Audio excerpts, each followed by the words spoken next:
Good Thursday morning, and thanks for joining us from the Ohio AgNet, the voice you know with the news you trust studio, sponsored by Grain Equipment Company, where innovation meets execution. I'm Dusty Sonnenberg. Well, it's a chilly morning, 33 degrees on the barn thermometer, but clear skies. It looks like it's going to be a beautiful day in the mid-60s in northwest Ohio, and even warmer as we get other places in the Buckeye State. Now, yesterday there was quite a bit of activity going on out in the fields, wheat being top-dressed, herbicide being applied, and in some places a little tillage was going on. A couple quick calendar reminders. Tune in at midday today as powered by soy biodiesel. Dale will be traveling to Cambridge, Ohio to visit with the folks at Farm Credit Mid-America talking about the Stock the Trailer, Feed the Hungry campaign. Also Tuesday, the Ohio AgNet will be traveling to Wilmington College. That's on April the 22nd to attend their annual Earth Day Ag Day event that celebrates agriculture's mutually important relationship with the Earth's sustainability. Let's check in now on our weekly update from the Ohio Soybean Council. I'm visiting today with Tom Berry with Clean Fuels Alliance America. Some exciting things going on the demand side when it comes to renewable fuels. Give us an update maybe of some of the neat things that are happening. And I know we were talking about the low carbon fuel standards. That's more of a West Coast market, but that's about half our demand now, Dusty. We got California has led that effort. Well, basically what we're saying on the low carbon fuel standards is that they're trying to decarbonize their economies, and the low carbon fuel standard is focused on transportation. And so we've seen California is the lead like they are in a lot of these type of issues. Right now we're at 75% biodiesel and renewable diesel is 75% of the diesel market. It's the number 2 diesel market behind Texas in the country. And then their neighbors to the north, Oregon and Washington, implemented similar programs, low carbon fuel standards. Oregon's at 40, we're at 40% of the diesel pool, and then Washington is about 20%. And those programs started a little later than California, and then the newest entry is New Mexico, one of the biggest big oil states. Yeah. They're going to start implementing low carbon fuel standards, and what we work, they're looking at all the different technologies. A lot of times they see EVs, electric vehicles, playing a big role, which is fine. They can do a great job in certain segments, but in the heavy duty, it's just not quite there yet, and so that really provides an opportunity for us. Again, my guest this morning is Tom Berry with Clean Fuels Alliance America. Today's update brought to you by the Ohio Soybean Council and your soybean checkoff. Well, let's take a look at our Monday, Thursday, Good Friday, and Easter weekend weather forecast brought to us by Seed Consultants. Simply better performance online at seedconsultants.com. Dry weather for your Thursday across Ohio, and we're not too shabby to finish the week either. I'm Chief Meteorologist Ryan Martin. Let's take a look at your forecast update.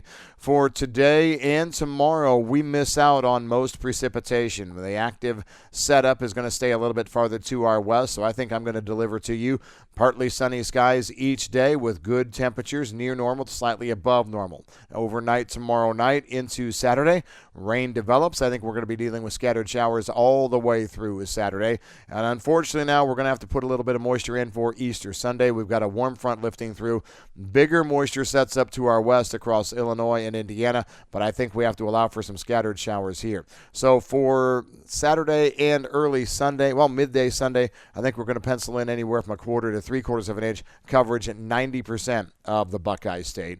Slight pause as we approach a sunset on Sunday night, and then as we go through the Sunday overnight and Monday morning time frame, that's when we have this cold front sweep through, probably seeing another quarter to 3/4 of an inch out of that with coverage around 80% of Ohio. Behind that, we dry slot for Monday afternoon. We're dry for Tuesday of next week. A little unsettled the second half of the week. We have high pressure trying to build in over the Great Lakes to the north, but we have plenty of activity coming off the Gulf of Mexico to the south. So I think I-70 could be quite the dividing line through the week next week, or the second part of the week next week on moisture. But I'm going to say keep an eye out for hit and miss scattered showers Wednesday, Thursday, early Friday in the south, maybe squeaking by with not much activity to the north. That should allow for some good drying anywhere we miss out on rain because temperatures stay mild all the way through next week. I'm Ryan Martin. Thanks, Ryan. Stay tuned. We'll be back with more after this. In any year, your best harvest is only a few upgrades away. Seed Consultants exclusively serves the Eastern Corn Belt, combining our deep knowledge of local conditions with high-performing products fit for your acres.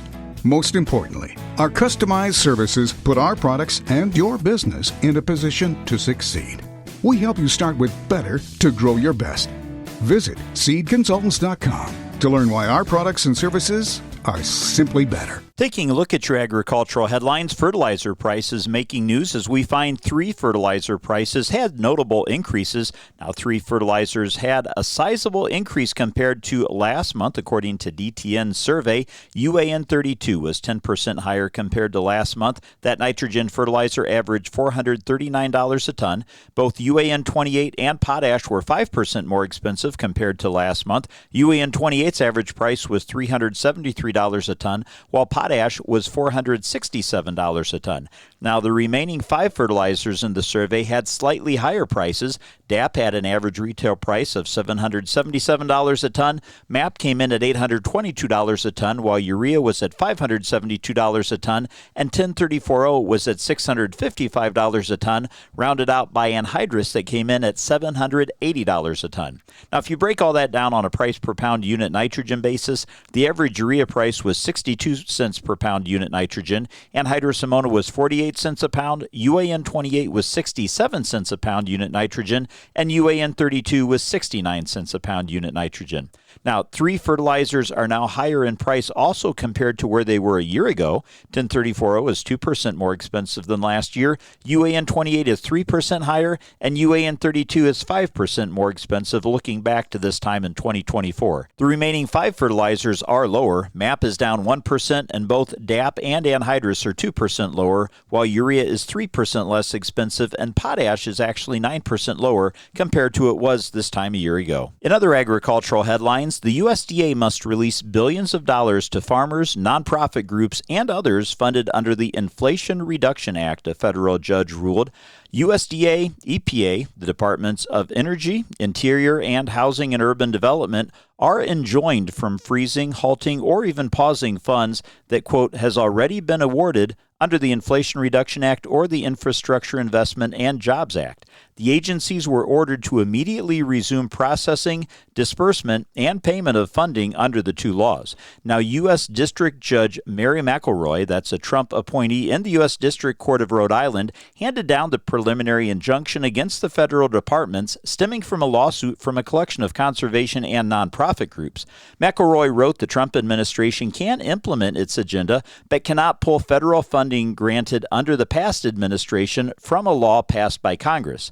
The court wants to be crystal clear, she said. Elections have consequences, and the president is entitled to enact his agenda. But still, McElroy added, agencies do not have unlimited authority to further a president's agenda, nor do they have unfettered power to hamstring into perpetuity 2 statutes passed by Congress during the previous administration. Now, the way funding cuts were enacted shows the agencies did not consider the consequences of their, quote, broad indefinite freezes. Projects halted, staff laid off, goodwill tarnished, she said. Instead, agencies essentially adopted a freeze first, ask questions later approach. Now, the judge ordered the White House Office of Management and Budget and the National Economic Council to provide a written notice of the court's preliminary injunction to all agencies that had blocked funding of the IRA or the infrastructure law.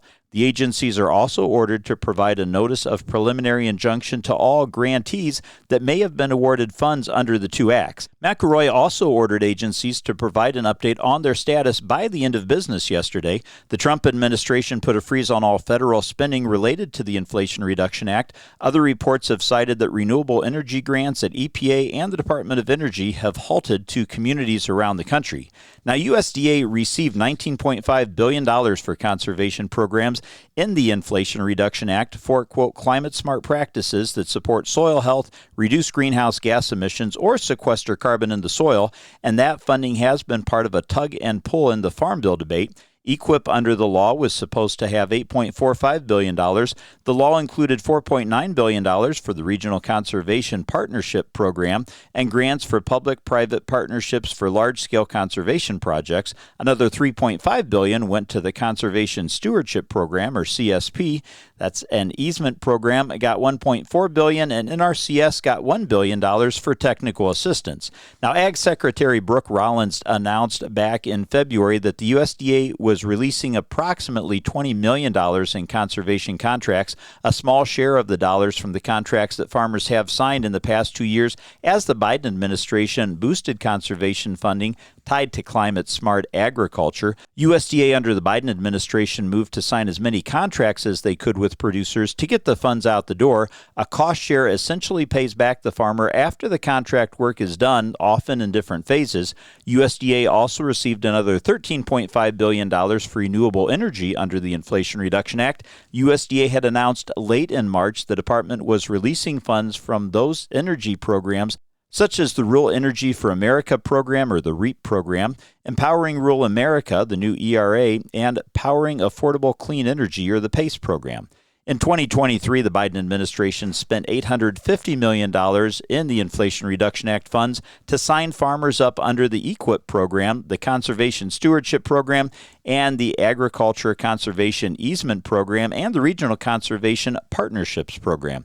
NRCS announced early in October that the agency had planned to spend $5.7 billion for conservation contracts in fiscal year 2025 through the Inflation Reduction Act, and at the time the Biden administration heralded the funds as the, quote, most conservation assistance made available in a single year. It is unclear how much of that funding was contracted to farmers before the change in administration. USDA received 156,485 applications for conservation programs from farmers in fiscal year 2024, and the Inflation Reduction Act dollars were set to make up the bulk of spending on those contracts.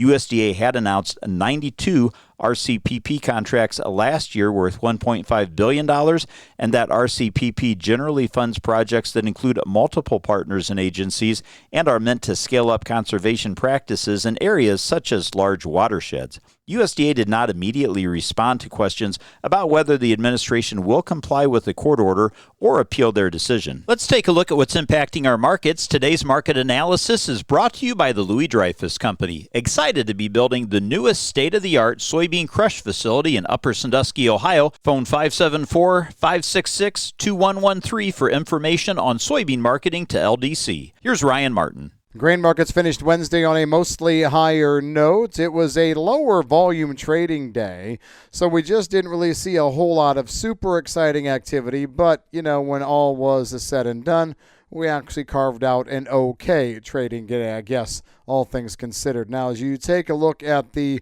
reasons behind the market move, again, not very many out there. The optimism was high yesterday regarding China.